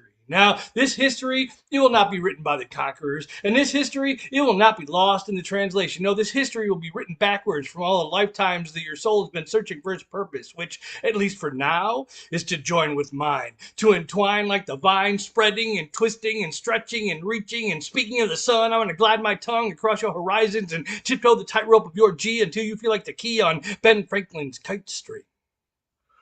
This ain't gonna be no static electricity. I'm talking 4 million gigawatts of pure Mother Nature tempest as she lights up the sky, reminding her children of life's real lessons. I'm talking about 4 million gigawatts of pure raw animal instinct compressed into one little tiny key so that we might unlock our bodies and minds back to a time when Pan danced the earth with wood nymphs, and Dionysus made wine and song, and Caligula really knew how to get down and throw a party. And when we lock our thighs, we will send our eyes to a place where the oceans paint the skies like some crazy MC Escher sketch where rainbows flow over waterfalls, washing away all traces of ill-spoken lies and half-assed tries from weak-minded boys with their drunken fists, just poison misogynists trying to spread their emotional genocide. And when we lock our thighs, we will send our cries echoing through the pages of your book, which hasn't even been written yet because the story of your life will not even allow you the time to breathe. But we're going to breathe tonight. That's right. Hard and deep. We will be breathing so hard and deep that it will feel as if our lungs are going to explode, but don't overload. Ain't no cause to call no EMT, because you see, it's all just metaphor to me. That is, except for the part where I want to read you like Braille. Caress my fingertips into your flesh and smoke away your stress and let that chronic afterglow become our guide as we slip and slide towards that happy ending. But I gotta be straight up, girl. My happy ending ain't got shit to do with no white picket fences or no 2.5 kids or no dog picking out dogs or chipping out furniture or cell phones or chat rooms, because I got more important things to read than you got mail, and you got more important things to do than just lie there sleepless in Seattle waiting, wondering whether or not he's even going to call. And before too long, you're just thinking, fuck all. I am tired of just giving it up to the masses who just waste all their time just chasing chicks who are shaking their asses like some crazy parade of circus clowns that don't even recognize that they're crying behind their painted faces.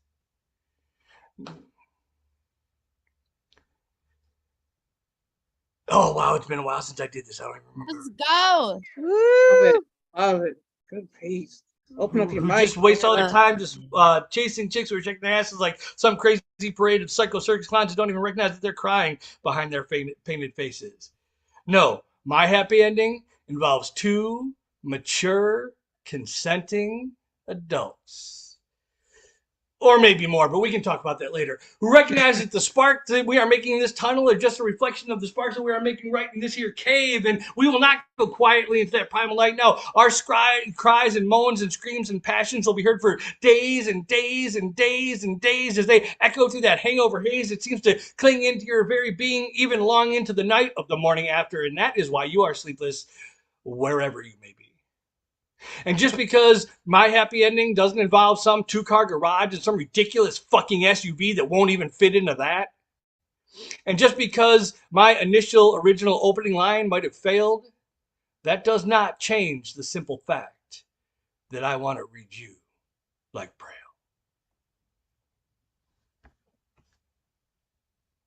Thank you for listening. Thank you for encouraging my behavior. And thank you for being you, all of y'all. Oh my God. You guys fucking make the world so much better. Sorry for cutting you off there. I didn't realize, I got slow.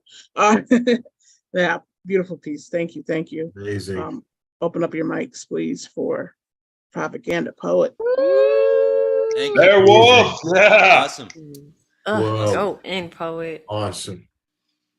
All right. Up next, we got my uncle, Generalissimo Brian Franco. Still in the room? You've been quiet today. I'm here, Nacy. Thank you. All right. Let's hear some. Okay, I got two shorties for you. The first is called Unsuperpower. Hold on.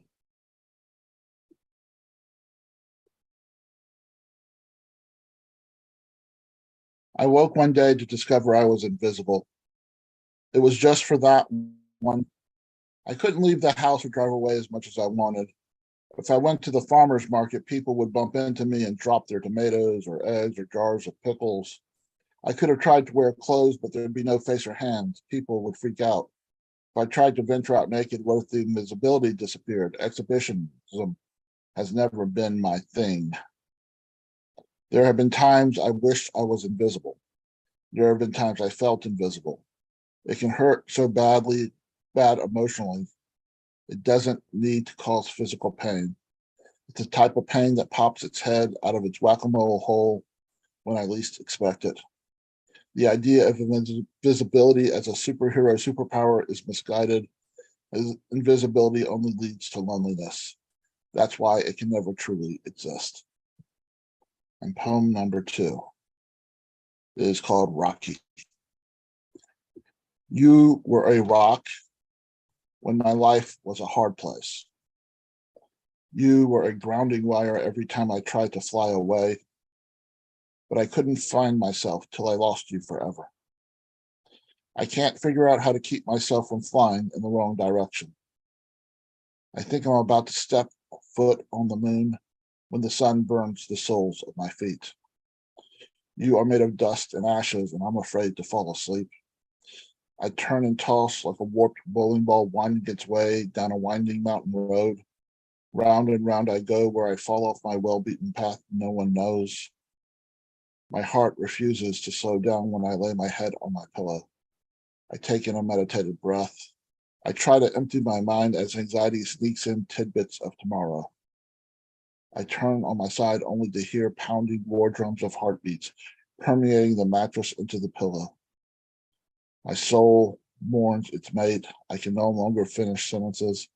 I am sentenced to a life without punctuation. Thank you. Let's Oh, go. thank That you. was so good. Thank Yes, you, yes. Generalissimo. Damn.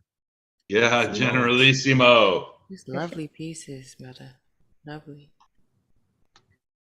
Yes, Thank you very much. And thank you, Ray Jane, for your amazing, beautiful poetry that always makes us think not only about what you're saying, but it makes us think about our own lives. And thank you, Shaki G, for being a great hostess tonight. And thank you, Jeff, for continuing with Garage Poets. And I'll put everything in the chat that I got coming up. That's all. Thank you. Thank you. All right. Up next, we got the Magus himself, Gustav. Let's hear it. What you got for us? Hey, thank you, Shaki G. Ray Jane, you were amazing. Thank you for sharing your words for us. I don't feel very well tonight. I don't know what's wrong with me, but I'm just going to do one of my signature poems because it's the first time in this space. This is The Gaian Epiphany. I've just had an epiphany. It's all become clear like cut glass crystal from Tiffany that all of this, all we see, we're an organism, interplanetary.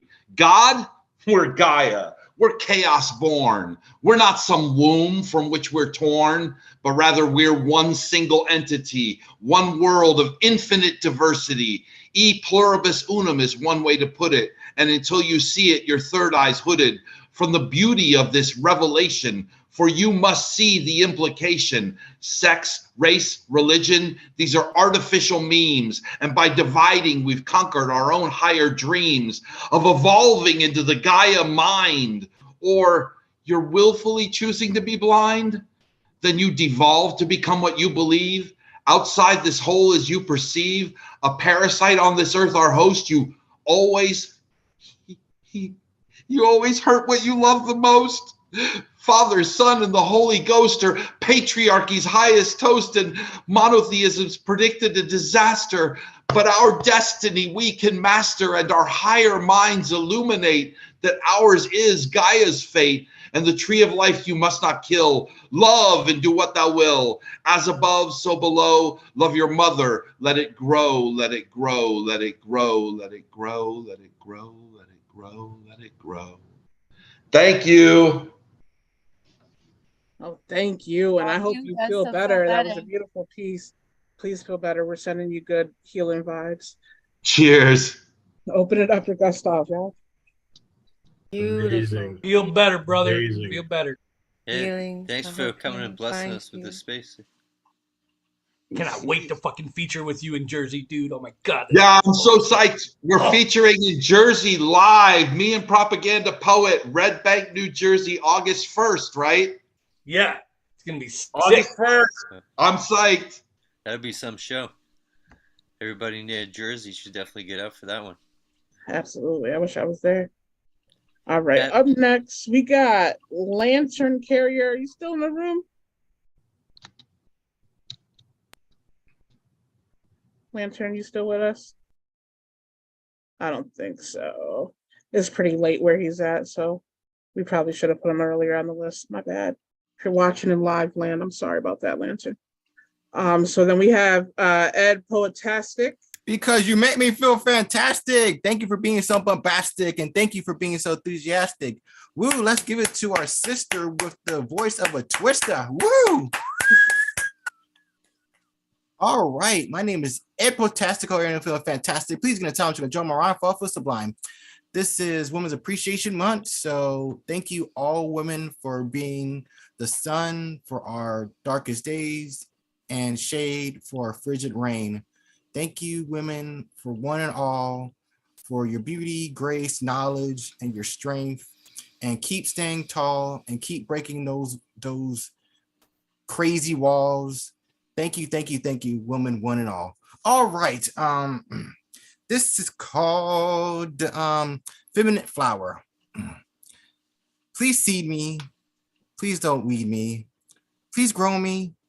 Please don't shrink me. Please hold me. Please don't pluck me. Please light me. Please don't shadow me. Please water me. Please don't dry me. Please feed me. Please don't starve me. Please rain on me.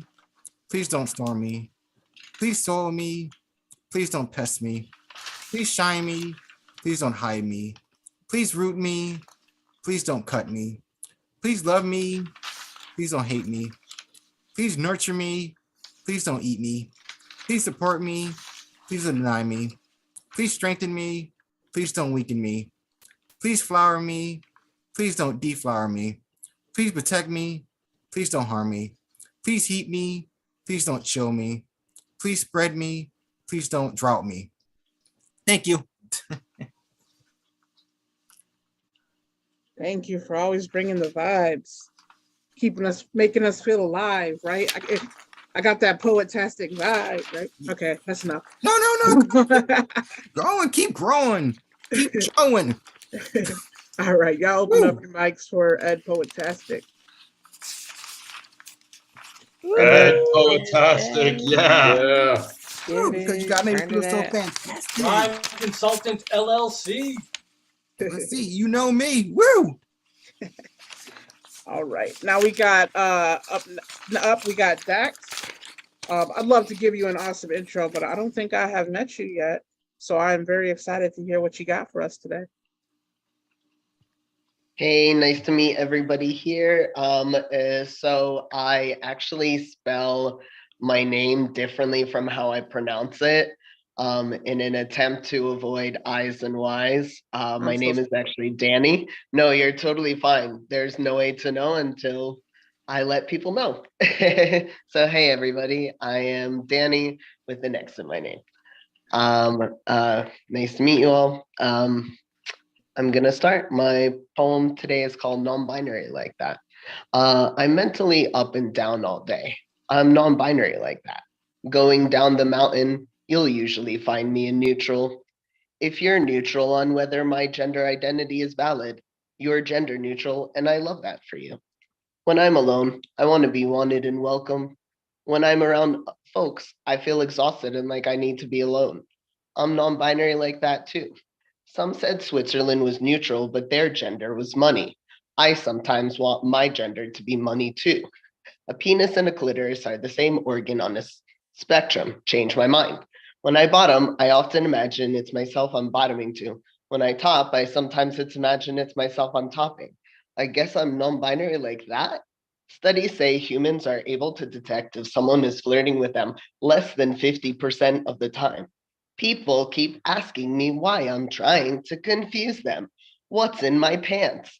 Even when they have no chance to find out either way, even if they found me on Reddit where I submit evidence for science, you couldn't trace those back to me.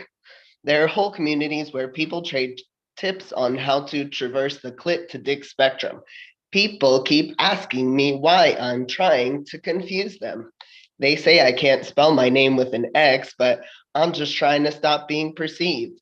Tired of the I's and the Y's, tired of the you can force me into a gender binary, but I can't pull you out of it. I want to be trans like dawn and dusk. I want to be non-binary like border communities. I want to be non-binary like nuance. Sometimes I need money to mask myself for safety. Sometimes I need money to mask myself for fun. Positive masculinity, like whatever the fuck that means to you, to just be happy as you and not judge you and love you, but also not to judge others and let others be others. Positive non-binary, like not having to force any one feeling or action to be femininity or masculinity, even if that means to grow your facial hair or shave your facial hair and not to worry about if that's masculine or feminine or mammal, like grunting when you have energy to release without fear of being perceived as rude or crazy. Non-binary, like I never put a baby in anyone and nobody ever put a baby in me. Non-binary, like the abolition of all borders and currencies.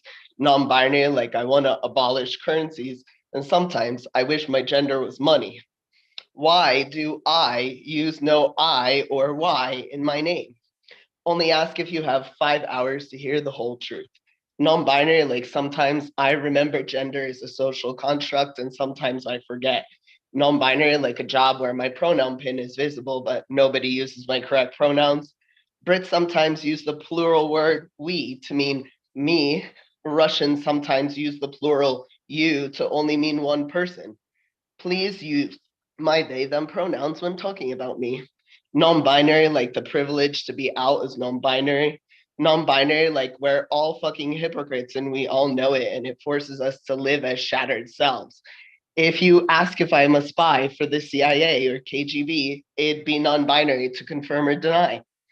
If it's 2023, if you have a mobile device, you're all auto-enrolled spies. Non-binary, like we all exist on a spectrum of brave and timid. Non-binary, like most of us have a bunch of different names and identities we go by in different spaces. You and I are both alchemists. We're all just experimenting with our bodies, trying to turn lead into gold. Adam just means human in Hebrew. You know, sometimes I just have memes and need a place to put them, like any other guy. Thank you. Yes. Yes. You know, and I heard the nerves in your voice there, Danny. And I want you to know that you're safe and welcome here. And we appreciate you sharing that pace. And I hope you come back, okay? Thank you. And share some more. with us. Yes, Danny, definitely. One of us. Yeah, Danny, yeah. Genius. Love that auto-enrolled spies. You get a phone in your hand. It's So true.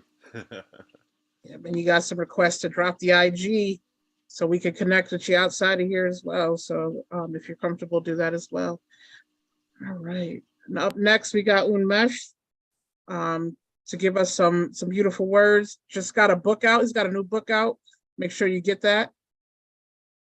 Hey, Shocky. Hey. Hello, everyone. It's nice to be here always. Thanks a lot. Hey, Jeff. And here we go. Announcement. So I'm Unmesh Mohitkar on Facebook and Instagram. I got an open mic. Let's Unmesh live every Saturday, 11:30 a.m. Now it will become 11:30. Earlier it was 10:30 a.m. New York time. 10:30 a.m. New York time. Please do join. Here we go. No. All is not fair in love and war. So many poems, movies, and books written about love. Love is business, love is war, love is fight, love is flight. If love goes out of business, the share market might tank. Love is searching in nothingness. Love, is it a reality or just a chemical reaction to add flavor to life? The kissing, the missing, the loving, the cuddling, the fighting, the caring, the crying, the dying, the waiting. Don't get me wrong. I completely get it. Falling in love, love at first sight, love without boundaries, love songs drenched in rain, love suffering in vain. All is fair in love and war. 15th century quote, still used, misused, and abused. No. All is not fair in love and war. This favors the rich and the strong to hide their wrongs, sell their love songs, kick people like a ping pong ball. It has ruined so many lives and countries, empty people lonely in a jam-packed wedding hall. No. All is not fair in love and war. Romantic concept of love, myth for me. Love might exist or not, but I see the lonely, forlorn eyes looking into infinity in waiting. The search for love is immortal. Few people love the search more than love. Once love is found, search is dead. Imagine searching for something which might not exist. This is something very strong. The very basic foundation of human society lies on something which might not exist at all. But still, I say, all is not fair in love and war. My search for true love has taken me too far, so near, yet so far. Thank you. Thanks a lot. Thank you. Wonderful piece. Wonderful piece. So check out that open mic in the morning. If you're up on Saturdays, I can't say I'm awake that early. And it's not even early. It's not even early. I don't know what my problem is. It's bad. I got to get my life together. But if you are up, definitely check out that open mic and get his book. Guys, we have come to the end of this. I got to say the talent tonight has blown me away, not just from our feature, but from people just reading in the open mic. You guys were amazing. We are here every second and third Friday with the Garage Poets. Next week, they got Lee Eric Friedman featuring with the Garage Poets, Jeff hosting. So please come back and continue to support poets supporting poets.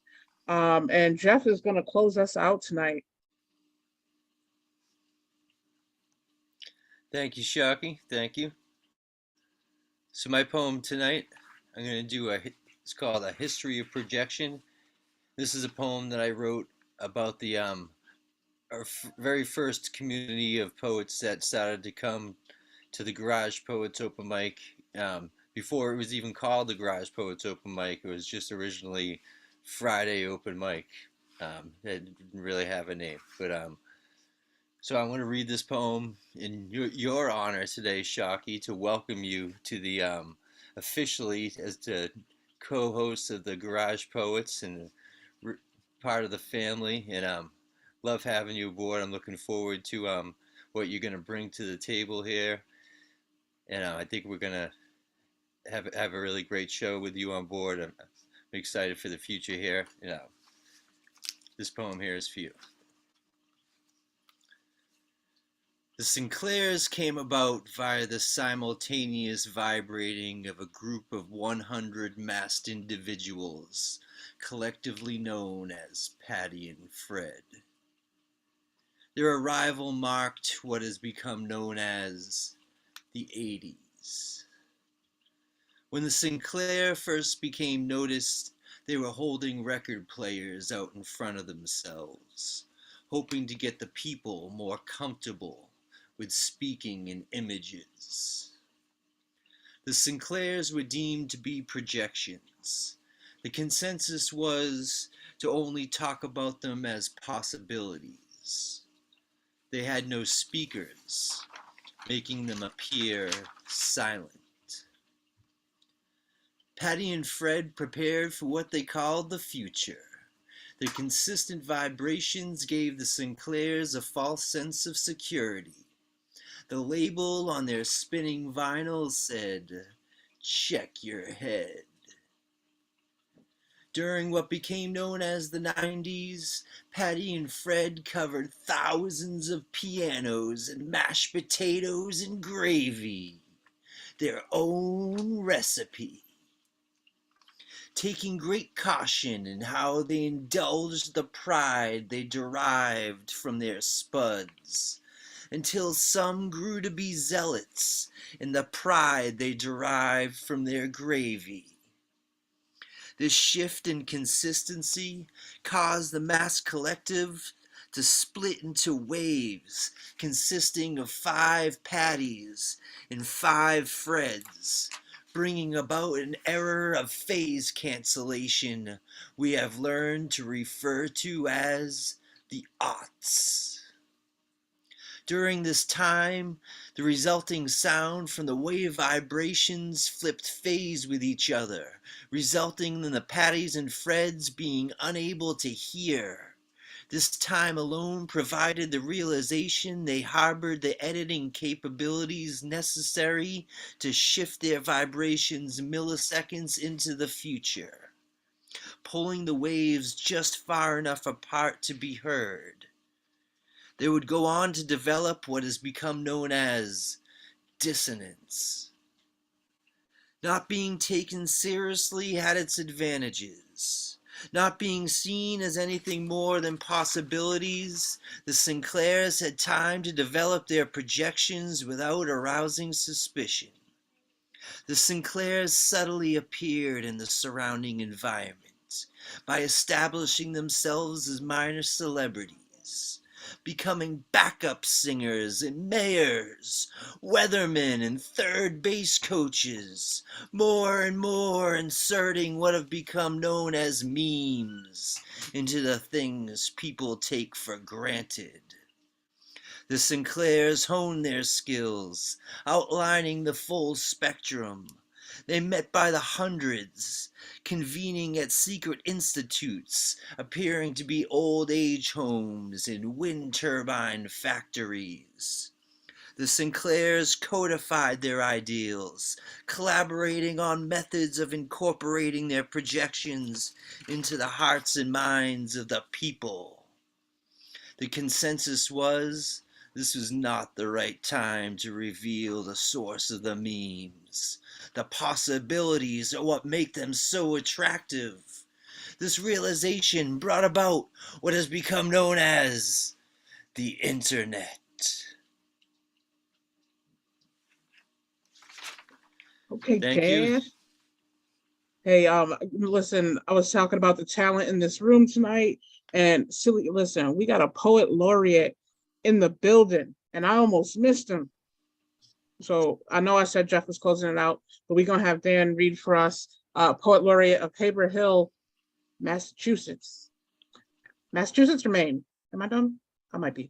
Thank you very much. Thanks. Haverhill, Massachusetts, we're in the Merrimack Valley, the birthplace of American poetry. The very first poet published in America was Anne Bradstreet in 1660. Our city was founded in 1639. The first Black American poetess was from our Merrimack Valley and Boston area. And I'm so proud to be the poet laureate of this birthplace of American poetry. What is poetry? Listen. Listen to the music of the universe singing.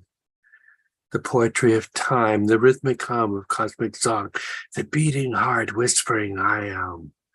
Puddles of time rippling across eternity, intersecting with others born of ancient stars, when everything, both us and them began, when every new birth, innocent and filled with promise, and every yesterday ground up and crumbled into stardust, was recycled into the dirt and clay that made the future stars, and fills the universe with the unfinished melody of tomorrow that sings to the poet and awaits the poem.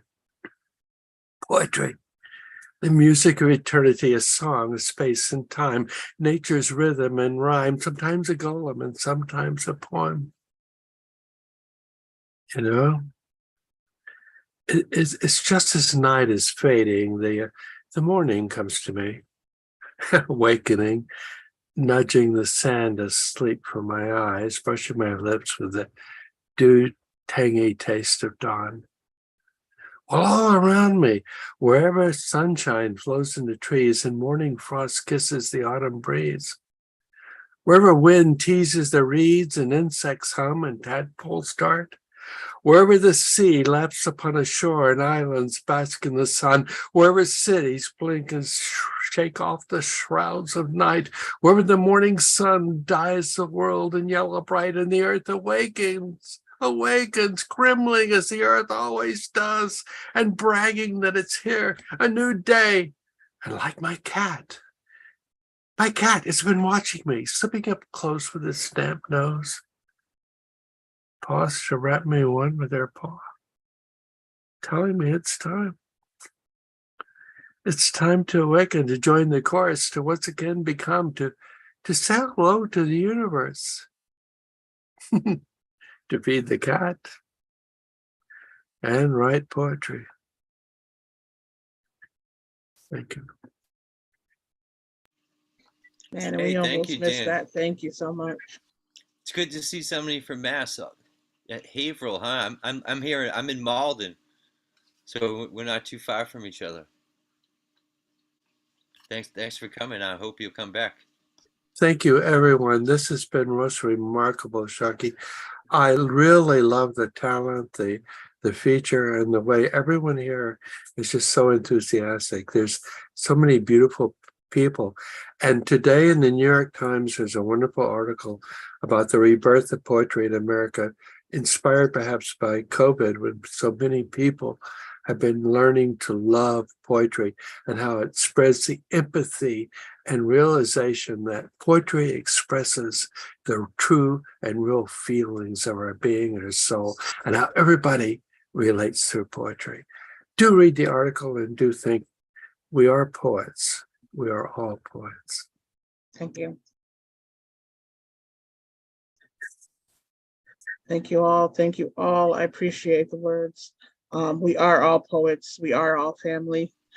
So come back next Friday. We'll continue this on. Obviously, after the open mic, we get it. But come listen to Lee Eric Friedman, and Jeff's going to be taking over. Again, thank you, Ray Jane, and I hope everyone has a good night. Yes, definitely. Please next week, Swampscott, Massachusetts' own Lee Eric Friedman from Reach Arts. Definitely come and check out his feature, and please bring your poems once again. Everybody was really awesome tonight. Loved hearing from everybody.